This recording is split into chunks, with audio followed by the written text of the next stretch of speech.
오늘은 사단과의 거룩한 전쟁 Jesus Holy War Against Satan 14번째 시간으로 오늘은 특별히 이제 상처로 인한 쓴뿌리에 대해서 함께 나누면서 은혜를 나누고자 합니다. 여러분, 오늘날 많은 사람들을 관찰해 보면 아주 많은 문제들을 가지고 살아가는 것을 보게 됩니다.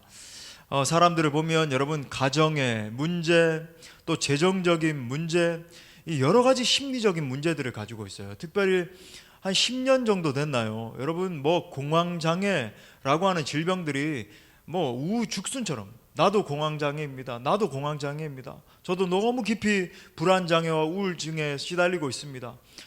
이렇게 살아가다가 사람들이 이렇게 숨이 막혀오면서, 그죠? 엘리베이터나 폐쇄된 공간에서 쓰러진다는 거예요.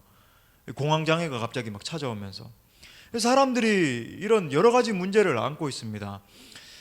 지난주에도 참 이렇게 우리를 안타깝게 하는 소식이 있었어요. 여러분, 너무 잘 아시는 젊은이들은 거의 다 알 텐데, 구하라 씨가 스스로 이제 극단적인 선택을 했습니다.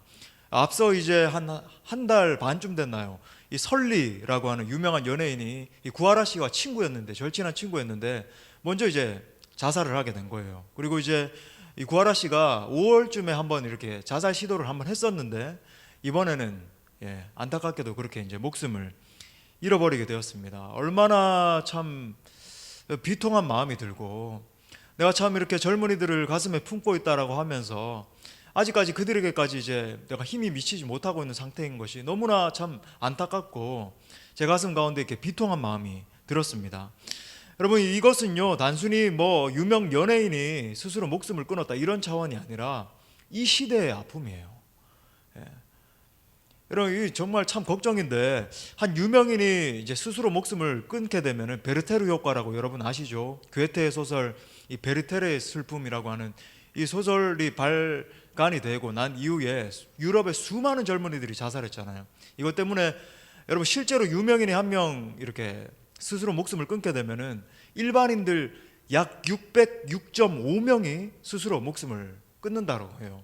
그러니까 1년에 우리나라에 13,000명 정도 스스로 죽는데, 이번에도 너무나 걱정이 되는 거죠. 그래서 저는 SNS에도 알리고 이렇게 참 안타까움을 표현을 했습니다만, 아무튼 여러분, 이 현대 수많은 사람들이 아파서 신음하고 있습니다. 여러분, 그런데 많은 사람들이 이 문제 가운데 있으면서도 그 문제를 드러내는 것을 두려워하는 겁니다.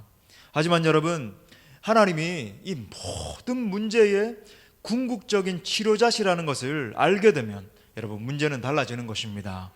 우리의 아픔들을 하나님이 다루시기 시작하면 모든 아픔이 치유되는 역사가 일어나는 것입니다. 여러분, 우리 주님은 근본적인 해결자세요. 현상만 해결하시는 분이 아니라 근본적인 해결자시다. 특별히 여러분, 하나님은 우리의 내면 세계를 깊이 다루시는 분임을 여러분 알아야 됩니다. 예수님 믿고 나면 그냥 하나님은 저 하늘에 계신 분이고 그냥 우리가 하나님 좀 섬기고 이런 게 아니라, 여러분, 하나님은 친밀하게 우리 가운데 오셔서 우리의 깊은 내면 세계를 다루어 주신다라고 하는 거예요. 하나님은 우리 한 사람 한 사람의 내면을 아시고 그 내면 세계를 다루시는 분이십니다. 여러분, 그러므로 하나님을 만나면 여러분, 일어나는 첫 번째 일이 뭐냐면 내면 세계의 치유예요. 여러분, 이 영적 성장이 일어나기 시작하는데 우리의 내면 세계의 질서가 세워지는 역사가 일어나는 것입니다. 로마서 12장 2절 말씀 이렇게 말합니다. 너희는 이 세대를 본받지 말고 뭐라 그럽니까? 오직 마음을 새롭게 함으로 변화를 받아. 하나님이 선하시고 기뻐하시고 온전하신 뜻이 무엇인지 분별하도록 하라. 오직 마음을 새롭게 함으로 변화를 받아라. 여러분, 이 말씀처럼 우리의 마음에 변화가 일어나야 될 줄 믿습니다. 여러분, 예수님을 믿었다라고 하면서 마음의 변화가 일어나지 않았다, 제가 한 6월달쯤에 선포했나요? 마음의 혁신이 일어나지 않았다라고 하는 건 이건 크나큰 여러분 비정상인 거예요. 여러분, 이 마음이라고 하는 것은 하나의 틀입니다. 프레임이에요. 틀이에요. 그러니까 여러분, 이 틀의 확장, 틀의 변화가 일어나지 않으면 담기는 영역은 여러분 그냥 이렇게 제한될 수밖에 없는 거예요. 컵에 물을 부어도 여러분, 이 컵의 용량이 늘어나지 않으면 그 용량을 초과해서 이렇게 물을 계속 부으면 그냥 넘쳐날 뿐이지 그냥 낭비만 될 그런 뿐인 겁니다. 마음의 변화가 일어나야 하나님이 우리에게 부어주시기 원하는 것들을 우리가 담을 수 있는 것입니다. 그러므로 여러분, 이 마음이라고 하는 것은 하나님의 축복을 담는 그릇과 같은 거예요. 자신의 마음을 한번 이렇게 손을 얹고 한번 오른손을 얹고 한번 내 마음은 축복을 담는 그릇이다. 할렐루야.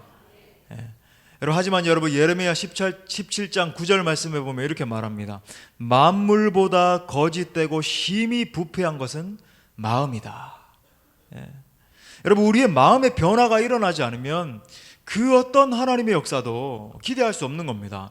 여러분 부정적인 사고를 가지고 있는 사람이 있다라고 가정을 해봅시다. 여러분 이 부정적인 생각을 잘하고 부정적인 말하는 거 좋아하는 사람은요, 이 부정적인 사고 체계가 그 사람에게 완전히 굳어져 있어요. 그러니까 계속 부정적으로 생각하고 부정적으로 말하고 이 사고 체계 자체가 완전히 굳어져 있다 보니까 삶 가운데도 부정적인 열매가 맺혀질 수밖에 없는 겁니다. 여러분 그렇기 때문에 말씀과 기도를 통해서 이 성령의 역사로 말미암아 마음의 변화가 일어나야 되는 것입니다. 여러분 이 마음의 성령의 역사로 말미암아 이 사고 체계의 변화가 일어나야 돼요. 부정적으로 생각하고 부정적으로 말하고 나는 좀 크리티컬한 사람이에요. 그런 사람 아무도 없어요. 예, 그건 타락의 결과입니다. 하나님이 우리에게 정말 주시기 원하는 건 마음의 혁신이에요. 예. 할렐루야. 자, 다시 돌아와서 안타까운 것은 너무나 많은 분들이 이 마음의 상처의 문제로 고통을 당하고 있다는 겁니다. 이 어렸을 때부터 들었던 말, 반복적으로 들어왔던 말, 또 이 부모님들의 잘못된 모습들, 안타깝지만 부모님들이 이 좋은 모습만을 보여주지 못하는 거죠. 또 이 친구들 간에 받았던 이 부정적인 영향들, 이 학교나 직장에서 받았던 그런 여러 가지 상처들, 이런 모든 것들이 사람의 내면을 파괴시키는 거예요. 결국 여러분 이런 상처는요, 내면에 깊이 뿌리 박히게 돼서 쓴뿌리의 형태로 완전히 자리 잡혀버리게 됩니다. 여러분 이 쓴뿌리라고 하는 것은 이 성경의 용어입니다. 히브리서 12장 15절 말씀 이렇게 말해요. 너희는 하나님의 은혜에 이르지 못하는 자가 없도록 하고 또 쓴뿌리가 나서 괴롭게 하여. 여러분 이 쓴뿌리가 박혀지게 되면 마음이 괴로워지는 거죠. 막 물이 막 나오는 겁니다. 많은 사람이 이로 말미암아 더럽게 되지 않게 하며. 여러분 이 결과는 더럽게 되는 거라는 거죠. 쉽게 얘기해서 여러분 이 쓴뿌리라고 하는 것은 마음에 상처받고 이 상처가 내면 깊숙이 뿌리 박히는 그런 겁니다. 여러분 이 쓴뿌리가 우리의 내면 가운데 이렇게 박히게 되면요, 그냥 이게 가만히 있는 게 아니라 우리의 온 생애를 삼켜버려요. 여러분 이 내면이 무너지게 되면 인간관계가 무너지는 일이 일어나고 가정 생활에서도 학교 생활에서도 뭐 직장에 가서도요 올바른 관계를 맺지 못하게 돼요. 마음이 다 무너져 있으니까요. 다 무너지는 겁니다. 특히 여러분 이 쓴뿌리가 가져오는 이 극명한 두 가지 내적인 현상이 있습니다. 여러분 이런 것들은 좀 이렇게 유념하시고 이렇게 적어 놓으시면 좋을 것 같은데, 그 두 가지는요 수치와 두려움입니다. 여러분 이 쓴뿌리는 가만히 있지 않고 우리 내면 가운데 수치와 두려움을 가져와요. 자, 먼저는요 이 수치에 대해서 생각해 볼게요. 이 수치라고 하는 것이 우리 수치심, 그죠? 그냥 이렇게 뭐 쑥스러운 감정이 아닙니다. 이 수치라고 하는 이 근원적인 질병이 언제 들어왔는가? 하나님께서 동산 중앙에 있는 선악을 분별하는 나무를 따먹지 말라고 하셨습니다. 그렇죠? 다른 모든 것들은 다 누려도 되는데, 여러분 그러니까 이건 하나님이 조장하신 게 아니라는 걸 알아야 돼요. 하나님이 모든 것을 다 누려도 되되 요거 하나만은 나의 영역이야. 이건 따먹으면 안 돼. 선악을 알게 하는 나무 먹지 말라고 그랬습니다. 그런데 이 선악을 알게 하는 나무를 먹는 순간 선악을 분별하는 능력이 인간에게 임함으로 말미암아 수치를 느끼기 시작하는 거예요. 예.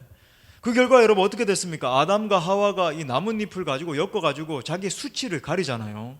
수치심이 확 들어오게 되는 거예요. 여러분 이 수치심이 우리의 내면 가운데 척척 이렇게 쌓여가지고 우리의 마음의 쓴뿌리로 자리 잡히게 되면 어떤 일이 일어나냐면 자존감이 점점 하락합니다. 이 높은 셀프 이스팀이라고 하는 이 자존감에 하락을 가져와요. 그래서 여러분 나중에는 대인 관계에 있어서 잘못된 선택을 하게 되는 거예요.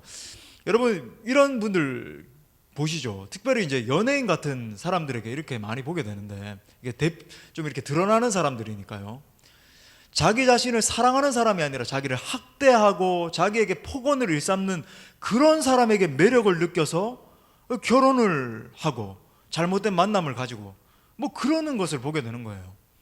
여러분, 우리 정상적인 관계라면 어떻게 돼야 됩니까? 나를 아껴주고 존중해주고 사랑해주는 사람을 만나서 그 사람과 이제 결혼도 하고 이렇게 돼야 되잖아요.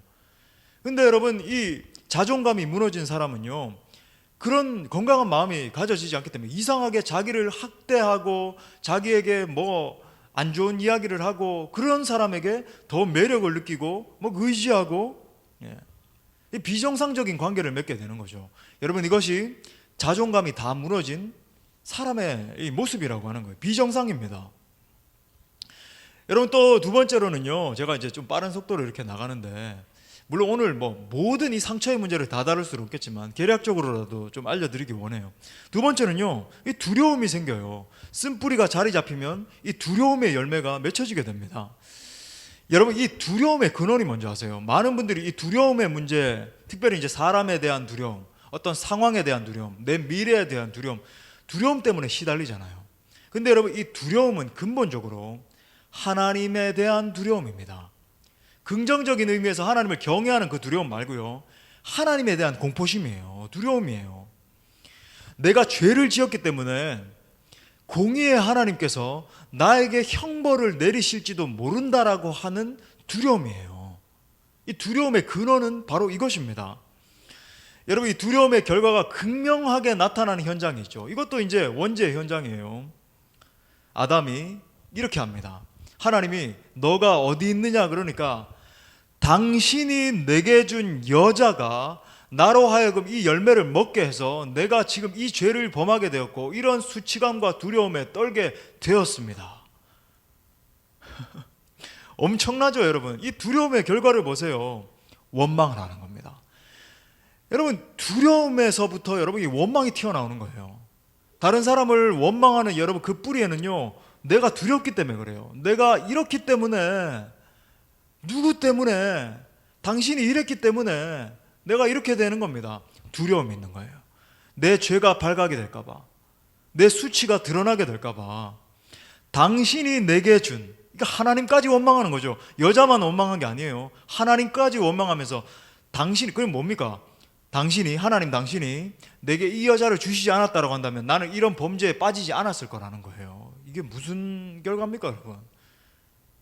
뭐 그렇게 사랑을 나누던 하와도, 또 더 나아가서 그렇게 사랑하는 그 하나님도 원망하고 있는 거죠. 죄의 전가입니다. 여러분, 하나님이 아담과 하와를 쫓아내시고 그 결과, 이 궁극적 결과가 일어나죠. 에덴 동편의 그룹들과 또 두루 도는 화영검을 두셔서 이 생명나무에 접근하지 못하게 했다라고 해요. 그러니까 생명이 끊어진 거예요. 영원한 생명, 그죠? 끊어진 겁니다. 여러분, 이 두려움의 결과는요, 여러분, 이 두려움의 문제를 받지 못하면 하나님과의 단절이 생겨나요. 하나님과 깊은 관계를 맺지 못하게 돼요. 많은 분들 궁금해요. 내가 왜 이렇게까지 하나님 앞에 부르짖고 이렇게까지 하나님을 찾는데 왜 뜨겁게 하나님을 만나지 못할까? 여러분, 두려움의 문제에 시달리고 있지 않습니까? 사람이 두려우면요, 하나님을 보지 못해요. 상황과 환경이 두려우면요, 하나님만 못 만납니다. 여러분, 결국 이 죄와 쓴뿌리로 두려움이 쌓이게 되면 하나님과의 관계 단절이 이루어지죠. 뭐 살짝만 이렇게 예를 들게요. 엘리야, 여러분, 그 능력의 선지자였잖아요. 하늘에서 불을 내리고. 근데 여러분, 이세벨의 편지 하나 받아든 다음에 두려움의 영이, 이세벨은 여러분 이 두려움의 영의 대표거든요. 두려움의 영이 엘리야의 마음 가운데 사로잡히게 되니까, 이거 완전 사로잡으니까 엘리야가 벌벌벌벌 떠면서 엘리야에게 부어주셨던 능력이 다 떠나가게 되죠. 완전히 초라한 모습으로 나를 죽여주옵소서. 하나님과의 깊은 교제가 끊어지게 되는 겁니다. 사랑하는 형제자매 여러분, 여러분이 정말 하나님과의 이 깊은 관계를 회복하고 가정이나 뭐 직장이나 학교나 여러분 이 인간관계에서 깊은 정말 하나님의 임재를 느끼기 위해서는요, 이 상처의 문제를 해결함 받아야 됩니다. 아멘. 여러분, 여러분의 마음 가운데 깊이 들어있는 여러분 그 쓴뿌리의 문제 해결돼야 된다고 하는 거예요. 그래서 여러분, 이 상처로 비틀거리는 인생, 계속 이 상처를, 내 내면 가운데 있는 상처를 막 주고받는 인생, 거기에서 벗어나서 건강한 자아로 회복돼야 되는 것입니다. 그래서 간단하게 여러분, 이 상처의 문제, 쓴뿌리의 문제를 해결받기 위해서 4가지로 정리하겠습니다. 자, 첫 번째는요, 상처와 쓴뿌리의 문제를 해결하기 위해서 우리 예수님이 오셨다라고 하는 거예요. 예. 여러분, 오늘 본문인 이사야서 61장 1절부터 3절은요 예수님이 사역을 처음 시작하실 때 인용하신 구절입니다. 여러분 아시죠? 누가복음 강해할 때에 제가 이 본문을 다뤘습니다. 여러분, 이 말씀은 예수님이 이 땅에 오신 이유, 한마디로 예수님의 사명을 보여주는 본문이에요. 자, 예수님의 사역의 첫 번째 목표가 뭔지 아세요? 3절 말씀에 보니까 이렇게 말합니다. 우리로 하여금 의의 나무 되게 만드시는 것이 바로 예수님의 사명이에요. 저와 여러분, 우리 모두를 갖다가 의의 나무 되게 하는 겁니다. 그러니까 상처와 쓴뿌리의 문제에 짓눌려 가지고 막 절절절절 매면서 살아가고 막 계속 관계에 무너짐이 있고 이 도무지 내 내면 가운데 해결되지 않는 이 분노의 문제, 상처의 문제, 막 아픔의 문제, 막 눈물 나고 이 문제에 막 헤어나지 못하는 게 아니라, 여러분 보세요. 그들이 의의 나무 곧 여호와께서 심으신 그 영광을 나타낼 자라 일컬음을 받게 하려 하심이라. 여러분, 우리 예수님은요 여러분 한 분 한 분을 이렇게 회복하기를 원하시는 거예요. 여러분, 풍성한 열매 맺는 인생이죠. 상처의 문제에 갇혀 있는 게 아니라 풍성한 열매를 맺는 인생. 자, 그렇다면 여러분, 이렇게 놀라운 예수님의 회복 사역은 언제 어떻게 일어나는가? 자, 결론으로 갑니다. 여러분, 본문에서 가난한 자에게 아름다운 소식을 전하는 일에 대해서 말하고 있죠. 여러분, 이것은 궁극적으로 복음을 말합니다. 복음을 전하는 걸 말해요. 그런데 여러분, 이 복음을요 상처 치유적인 측면에서 말하면 그것은 용서입니다. 용서. 무슨 말인가? 하나님이 죄인인 우리를 용서하신 사건이 바로 복음이에요. 하나님이 죄인인 저와 여러분을 용서하신 사건이 바로 복음이라고요. 여러분 믿으십니까? 여러분, 영원히 동일하신 우리 주님이 우리를 용서해 주셨다, 나 같은 죄인을 용서해 주셨다 라고 하는 것은요 너무나 놀라운 진리입니다. 우리의 모든 잘못도, 우리의 모든 죄도, 모든 실패와 수치와 두려움이 다 용서된 것입니다.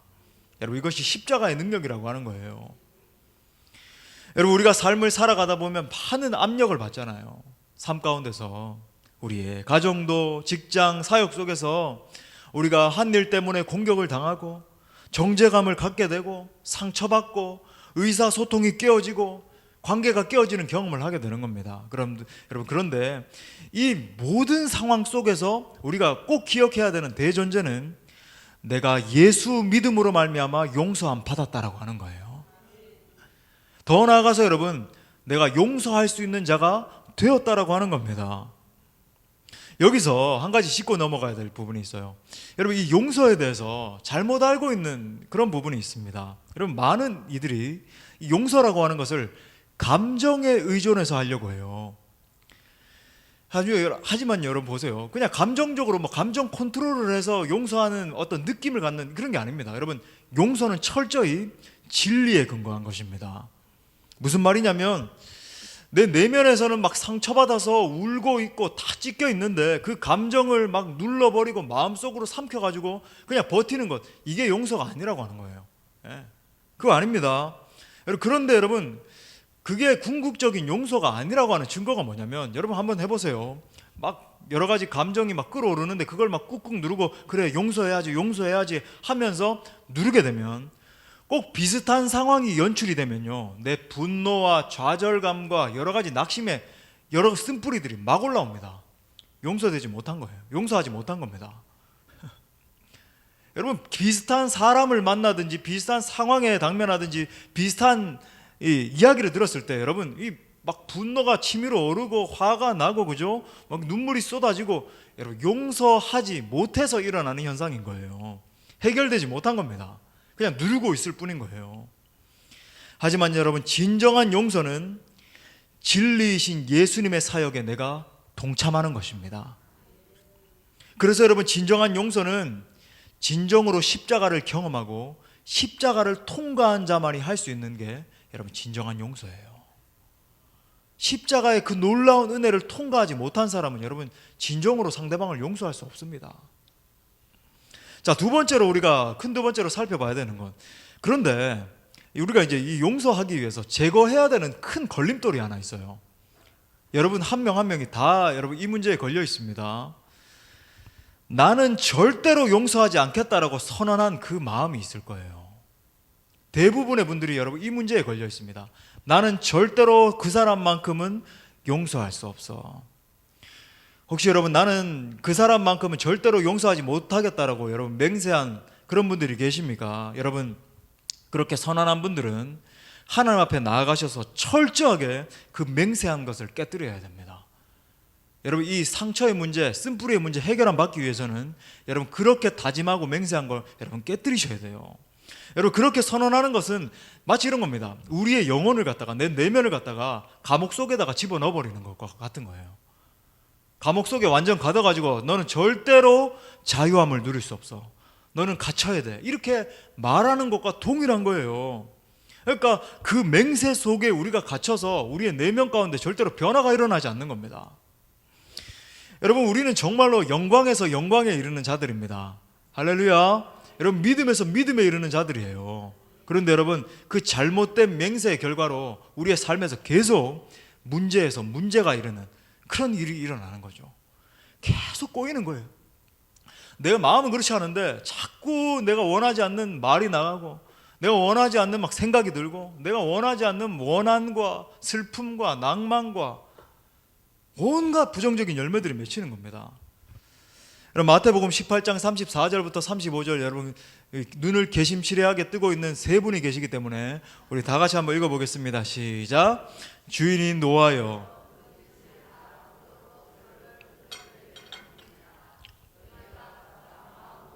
형제를 용서하지 아니하면 나의 하늘 아버지께서도 너희에게 이와 같이 하시리라. 여러분 보세요. 예수님의 진리가 명확합니다. 너희가 만일 용서하지 아니하면 내가 저 사람을 절대로 용서하지 않겠다 선언하면 이 감정은 진리가 돼서 내 자신을 도로 삼킵니다. 하나님이 우리 용서하시지 않으세요. 무서운 말씀이죠. 여러분 기억하세요. 이거 아닙니다. 내가 내 마음 가운데 형제를 용서하지 못했는데 내게 막 해꾸지한 사람을 용서하지 못했는데 하나님 어린 양 찬양합니다. 나는 은혜 받기를 원합니다. 천만에 만만에 그런 일은 일어나지 않습니다. 그건 감정적인 약간의 변화일 뿐이에요. 은혜가 아닌 겁니다. 우리 안에 진정한 용서가 일어날 때에 너희 천부께서 하늘 아버지께서 너희를 용서하신다라고 말하는 거예요. 여러분 그렇다면 우리가 붙들어야 되는 진리는 무엇입니까? 진리는 여러분 우리는 항상 진리를 붙들어야 돼요. 아멘입니까? 한번 따라해요. 내 감정이 아니라 진리를 붙들어야 된다. 네, 진리는 하나님이 우리 같은 죄인을 용서해 주셨다라고 하는 것입니다. 하나님이 나 같은 못난 죄인, 나같이 흉악한 죄인을 용서해 주셨다라고 하는 거예요. 여러분 그 용서의 기초에서 다른 형제 자매를 용서할 수 있는 거예요. 나에게 상처 준 사람을 용서할 수 있는 겁니다. 아멘입니까? 여러분 우리가 생각과 의지로 용서하기로 선택했을 때 우리의 감정이 따라오는 거예요. 하나님 진리가 바로 용서하는 것이니까 하나님 십자가의 능력을 바라보면서 용서하는 것이니까 우리가 의지적으로 용서하기로 결정했을 때 내 감정이 용서하는 것으로 따라오는 겁니다. 감정적으로 누르는 게 아니라 진리대로 선택을 하는 거예요. 사랑하는 여러분 우리는 용서할 수 있습니다. 내 감정으로는 절대 용서할 수 없어요. 하지만 여러분 예수 그리스도를 바라보면 용서할 수 있습니다.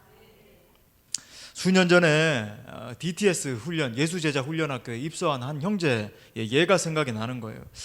이 형제 아버지는 이 술주정뱅이셨는데 맨날 술을 먹고 이 형을 두들겨 패고 또 이 장면이 머릿속에 각인된 겁니다. 이 형제 이 어머니의 머리채를 잡고 온 방안을 막 끌고 다니면서 내팽개치고 폭력을 휘두르고 이 광경을 어릴 때부터 계속 목격하면서 형을 때리고 또 이 자기 어머니를 그렇게 막 머리채를 붙잡고 막 빙글빙글 돌리고 이러는 걸 이제 보면서 자란 거예요.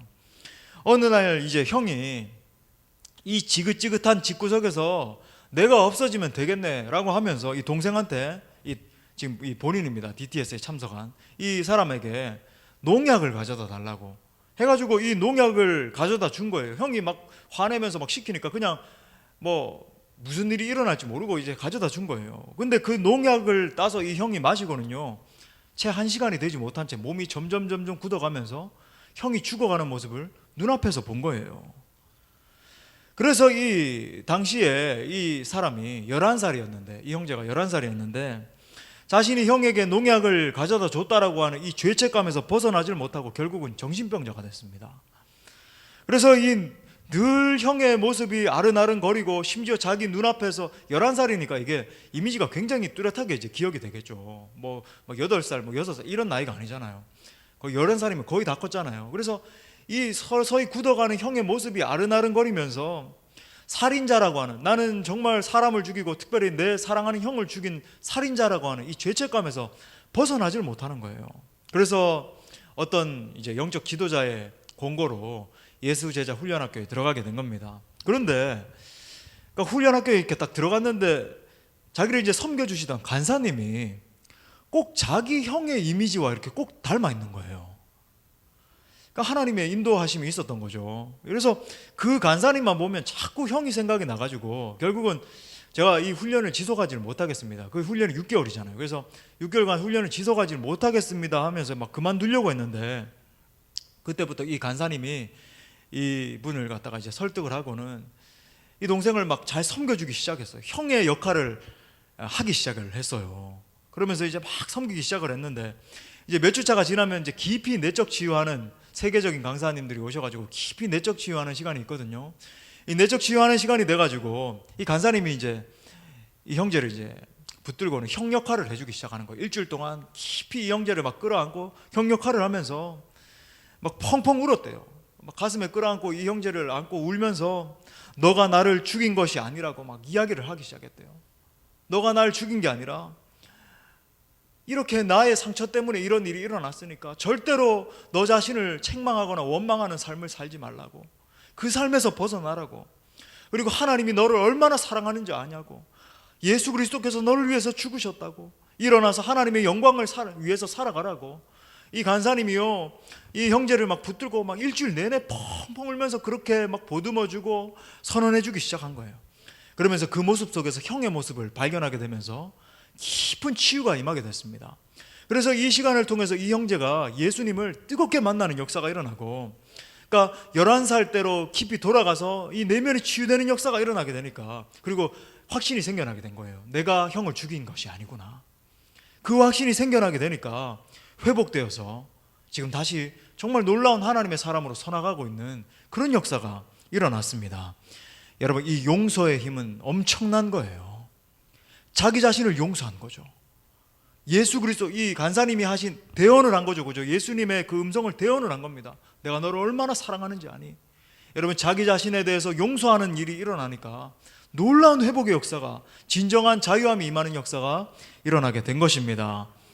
여러분, 성령의 역사하심으로 말미암아 오늘 이 밤에 여러분 각자의 지금 터치하고 계시는 그런 여러분 각자의 심령에 놀라운 회복의, 용서의 기적이 일어나기를 간절히 바랍니다. 자, 그렇다면 예수님이 주시는 이 놀라운 회복을 경험하기 위해서 우리가 어떻게 용서할 것인가? 자, 세 번째는요, 한번 따라합시다. 모든 용서는 반드시 기도해야 된다. 예, 이걸 이제 고백한다, 뭐 기도한다라고 이야기할 수 있겠는데, 자, 모든 사람들을 여러분 이 실제로 용서하기 위해서는요, 기도로 용서를 해야 돼요. 제가 5가지 이 기도의 용서의 단계를 말씀드리겠습니다. 여러분 반드시 기억하십시오. 이런 거 하면서도 적지 않는 지체들은 뭐 천재이신지 아니면 집에 가서 유튜브로 이렇게 다시 공부하시는 분들 맞죠? 예. 자, 5가지 기도의 원리를 소개를 하겠습니다. 간단하게 짚고 넘어가고 나중에 치유에 대해서 제가 깊이 다루면서 이제 하나씩 살펴볼게요. 자, 첫 번째는요, break the bondage입니다. 속박을 부수는 거예요. 속박을 부수는 겁니다. 여러분, 우리가 어떤 사람을 절대로 용서하지 않겠다라고 했으면요, 그 맹세를 깨뜨리는 작업을 해야 돼요. 여러분, 왜 그런지 아십니까? 여러분, 용서하지 않는 마음은 쉽게 이야기해서 하나님의 마음이 아니에요. 원한을 가지고 있고 용서하지 않고 있고 상대방을 미워하는 마음을 가지고 있는 건 여러분 하나님 마음이 아닙니다. 이건 사단으로부터 온 거예요. 왜 그런지 아십니까? 사단은 제가 누누이 선포하죠. 죽이고 멸망시키고 파멸시키고 우리를 구렁텅이에 넣어서 완전히 우리의 영혼을 짓밟아 버리는 것, 결국 지옥 형벌에 던져 넣어 버리는 것, 여러분 이것이 사단의 사명이거든요. 미스터 사시의 여러분 사명이에요. 여러분, 하나님 마음은 뭐냐면 용서하는 거예요. 고백하는 겁니다. 하나님 아버지, 내가 이런 잘못된 맹세한 것을 용서하여 주옵소서. 내가 막 이를 부득부득 알고 내가 저 사람만큼은 용서하지 않으리라. 여러분, 이 마음을 하나님 해결해 주십시오. 이 맹세를 깨뜨리겠습니다. 선언하면서 기도해야 되는 겁니다. 자, 두 번째 단계는요, 후, 누구를 용서할 것인가. 자, 용서하지 못했던 바로 그 사람을 용서하는 것이 중요합니다. 자, 이거 아니에요. 자, 오늘 밤에도 우리 함께 기도할 텐데 하나님 용서합니다. 추상적인 일대 다수를 용서하는 게 아닙니다. 내가 용서하지 못하고 있는 바로 그 사람을 용서해야 돼요. 모든 사람을 통틀어서 용서하는 게 아니라 바로 그 사람을 용서해야 된다. 그러니까 여러분, 오늘 지금 할 시간은 없겠지만 여러분 집에 돌아가셔서 아니면 내일 하루 종일 이렇게 보내는 동안에 한번 써보세요. 여러분 정말 기도하시고, 오늘 밤에도 이제 기도하겠지만 또 여러분 내일 하루를 보내면서 아니면 이번 주일을 또 보내면서 가정교회에서도 한번 해볼 수 있겠죠. 여러분, 내가 정말 용서하지 못하고 있는 사람 한번 써보세요. 그리고 그 이유를 한번 써보십시오. 자, 세 번째는요, reason입니다. 이성적으로 용서하는 거예요. 그리고 이유를 대는 거예요. 하나님, 제가 이러한 이유 때문에 이 사람을 용서하겠습니다. 여러분, 이성을 발휘해야 돼요. 그냥 추상적 감정으로 용서합니다, 눈물 좀 나고 이런 게 아닙니다. 내가 반드시 이성적으로 판단을 해야 돼요. 하나님, 성경에서 이렇게 말씀하고 있고, 하나님, 내가 정말 하나님 나를 이렇게 구속하셨고, 내가 이런 이유 때문에 이제는 내가 이 사람을 용서하기로 결정합니다. 반드시 여러분 적어보십시오. 적으셔야 치유가 일어나요. 그러니까 여러분, 그 용서의 대상이 여러분 생각해보면 지금 살아있는 사람일 수도 있지만 돌아가신 분일 수도 있어요. 제가 그 용서의 대상에 대해서 몇 가지 알려드리겠지만, 여러분 대표적인 인물이 우리 아버지들입니다. 참, 우리 형제들, 여러분 많은 자녀들이 이 아버지, 물론 어머니도 마찬가지일 수 있겠지만, 참 제가 아버지이기 때문에 더 이렇게 이야기를 하는 거예요. 아버지 때문에 상처받아서 울고 있는 사람들이 너무 많아요. 근데 여러분, 그 아버지가 이미 소천한 분이다 할지라도 여러분 상관없습니다. 여러분 깊이 생각해 보십시오. 그리고 내가 그를 품고 용서해야 될 이유를 생각해 보는 거예요. 그리고 기록하십시오. 네 번째는요, 영어로 focus on me인데 나를 용서해 주시도록 기도해야 돼요. 나에게 초점을 맞춰야 됩니다. 여러분, 많은 사람들이 나 자신을 용서하지 못하고 있어요. 무슨 말인가? 신앙생활 시작했습니다. 내가 예수님 믿는다라고 고백해요. 근데 나 자신을 용서하지 못하다 보니까 여러분, 아직까지 내 자신이 다른 사람을 미워하고 있는 사실 때문에, 여러분 그것 때문에 내가 좌절하고 있는 거예요. 아직까지 내가 용서치 못하고 있는 그런 존재라고 하는 것 때문에 또 부끄러워지는 수치심이 들어오는 겁니다. 내가 예수 믿었음에도 불구하고 앞에서 목사님이 용서합시다 선포함에도 불구하고 나는 아직까지 용서하고 있지 못하는 자인데요, 앞으로도 용서하지 못할 것 같은데요 라고 하는 마음 때문에 또 다른 수치심이 또 혁혁히 쌓이게 되는 거예요. 그러니까 여러분, 내가 용서하지 못했던 거 여러분 적으십시오. 내가 미워한 것들 여러분 그걸 용서해야 돼요. 내가 사랑하지 못했던 거, 심지어 어떤 분들은 그런 분들도 계실 수 있습니다. 내가 죽이려고 했던 거, 마음으로요. 실제 살인은 아니라 할지라도 실제로 여러분 상처가 쌓여가지고 살인을 저지르는 그런 분들도 있습니다만, 그런 거 아니라 여러분 마음으로 살인을 하는 것도 살인이잖아요. 내가 저 사람 정말 죽이고 싶다. 여러분 그렇게 마음 먹었던 것조차도 여러분 회개하고 용서해 주시도록 여러분 기도해야 됩니다. 여러분 마지막 다섯 번째 단계는요, 여러분 이걸 아는 게 중요한데, 마태복음 18장 15절이라고 여러분 적어 놓으십시오. 마태복음 18장 15절. 여러분 이 마태복음 18장에서 예수님이 용서에 대해서 말씀을 하시는데, 여러분 이 대상이, 잘 들으십시오, 이 대상이요 형제라고 국한을 짓고 있습니다. 형제. 무슨 말이냐, 여러분 교회를 다니면서 수많은 사람들이 교회 안에 있는 형제 자매에게 상처받아서 울고 있습니다. 교회에서 형제 자매에게 상처받아서 울고 있는 걸 보게 되는 거예요. 너무나 안타깝죠. 심지어 저도 부족한 죄인이다 보니까, 그죠? 여러분 심지어 저도 노력은 합니다만은 저의 뭐 어떤 뭐 약간 부족한 모습 때문에 여러분 상처받으실 수도 있을까요? 없을까요? 그런 일은 일평생 일어나지 않습니다.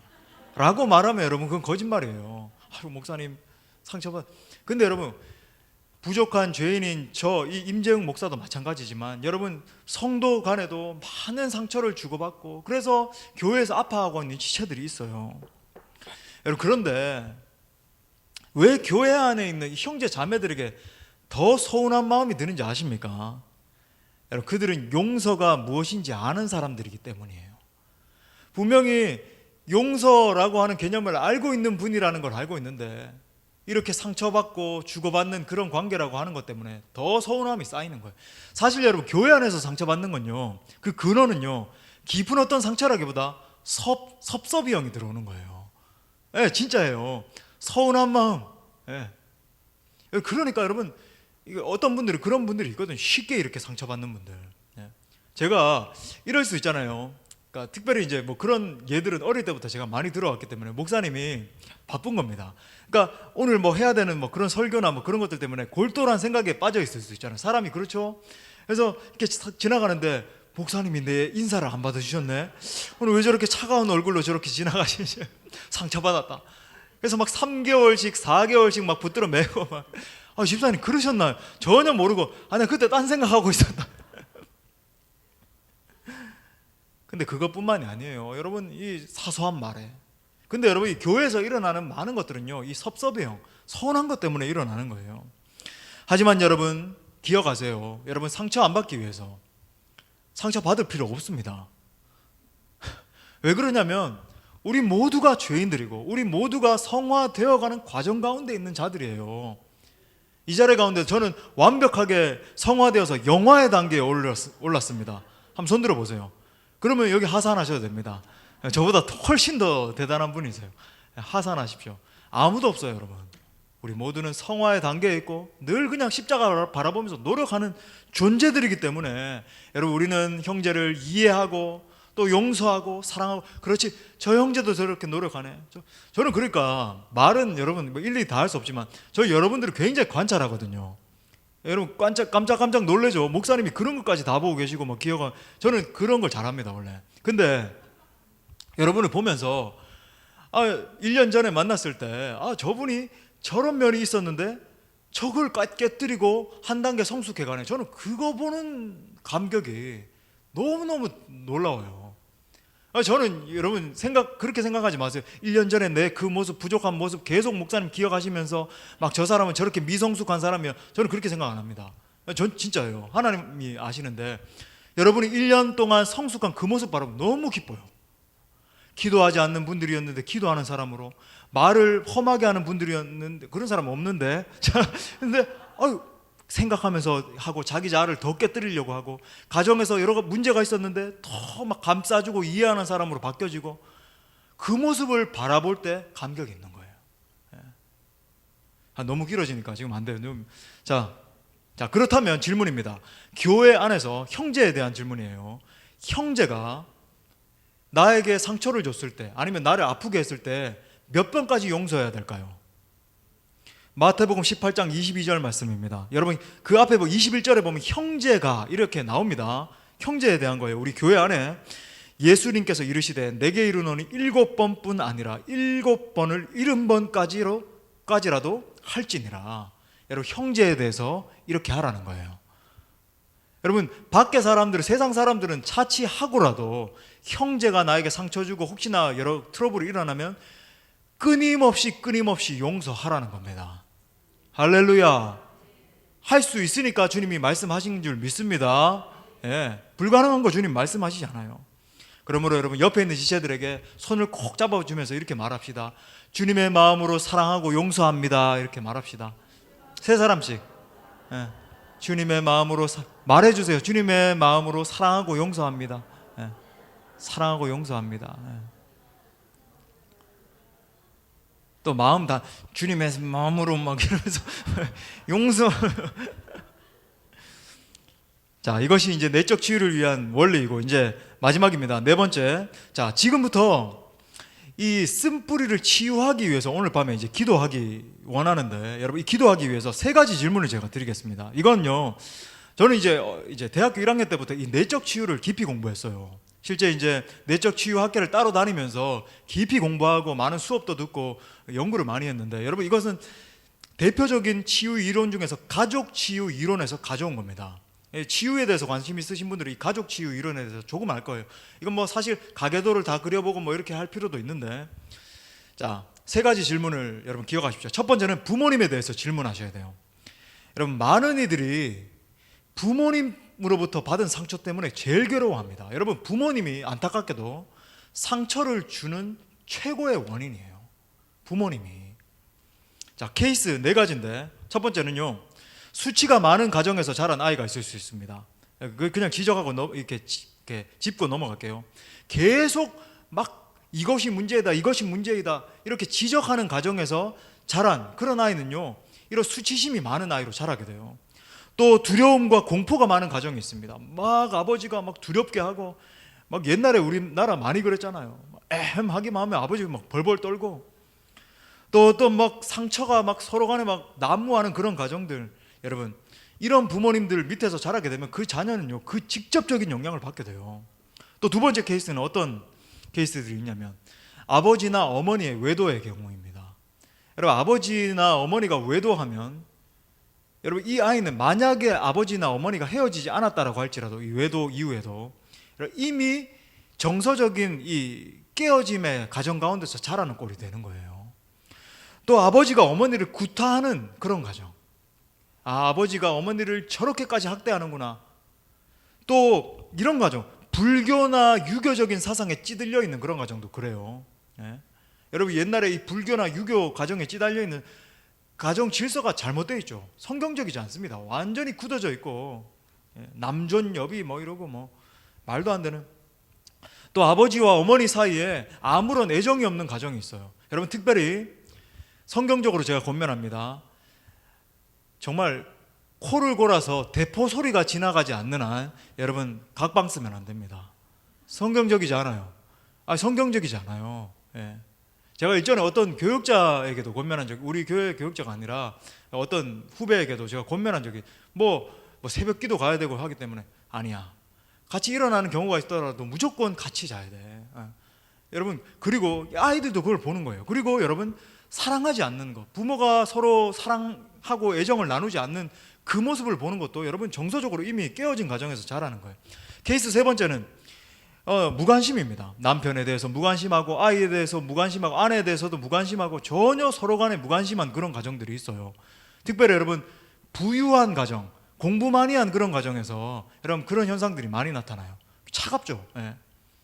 그리고 이제 또 이런 케이스가 있어요. 자녀에게 계속 성공을 강요하고, 그렇지 않으면 무가치한 존재인 것처럼 말하진 않더라도, 넌 무가치한 존재야 이렇게 말은 하지 않더라도 그런 인식을 심어주는 부모들이 있어요. 너는 반드시 돈을 많이 벌어야 돼, 너는 성공해야 돼, 좋은 대학 가야 돼, 이렇게 반복적으로 이야기하는 것을 통해서 너는 그렇지 않으면 무가치한 존재라라고 하는 사상을 심어주는 부모들이 있습니다. 여러분 그것들이 자녀들의 뇌 속에 다 들어가는 거예요. 그러면요, 이 자녀는 어떻게 자라는지 아세요? 일평생 자기 어떤 상급자라고 할까요? 그 사람에게 인정받으려고 목을 매는 존재로, 평안함이 없는 사람으로 일평생 살아가요. 더. 네 번째 케이스는요, 더 나아가서 부모로부터 계속 폭행을 당하면서 자란 아이들, 훈계를 넘어서서, 그죠? 성경적으로 훈계는 필요하지만 막 무자비하게 폭행을 당하면서 자란 아이는 정서적으로 소위 말해 장애아로 자라게 됩니다. 절름발이가 돼버려요. 여러분 이런 상태에서 이런 케이스들 제가 언급만 하고 넘어갔지만, 여기서 치유되지 못하면 그 영향이 앞으로의 가정생활과 모든 인간관계를 다 파괴시킵니다. 자, 쉽게 이야기할게요. 우리 신세대들 많이 있으니까 찌질하게 돼버려요. 찌질한 존재로 살아가게 돼요. 그러니까 활짝 펴고 자유롭고 막 대담하고 이런 존재가 아니라 막 정서상으로 찌들어가지고 이렇게 쪼그라들어가지고 아무것도 못하게 돼요. 여러분 오늘 밤에 돌아가셔서도 그렇고, 오늘 기도하면서 각자의 부모님들을 각자 떠올려 보면서 나에게 내 부모님에 대해서 어떤 기억이 남아있는가 여러분 점검하십시오. 좋게만 포장하지 마세요. 여러분 받으셨던 상처들 기억하시고, 오늘 밤에 기도하시고, 또 따로 집에 가셔서 적어보십시오. 제발 적어보세요. 그냥 넘어가면 아무 일도 안 일어나는 거예요. 적어보시고 그래야 용서가 일어나는 겁니다. 자, 두 번째 질문은요, 출생에 대한 질문이에요.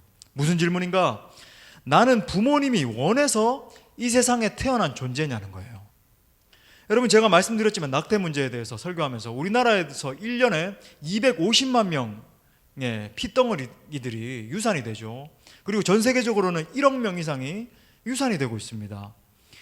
여러분, 의학적으로 태중에서부터 이 부모님의 인정과 사랑을 받지 못하고 자란 아이는요, 일평생 정서적으로 완전히 무너진 상태로 살아가게 돼요. 그러니까 알지 못하죠. 무의식의 속에서 주눅들고 죄책감에 시달리고 왠지 모르게 죄책감이 막 가득한 거예요. 조금만 죄를 지어도 잘못으로 막 벌벌벌 떨게 되고, 그러면서 계속 이런 의식이 생깁니다. 나는 안 돼. 나는 쓸모없는 놈이야. 나는 무가치한 놈이야. 나는 이 세상에 존재해서는 안 돼. 스스로 목숨을 끊어버리고. 자, 세 번째 질문은 여러분, 가정의 형제 자매와의 관계도 점검해 보셔야 됩니다. 형제 자매와의 관계.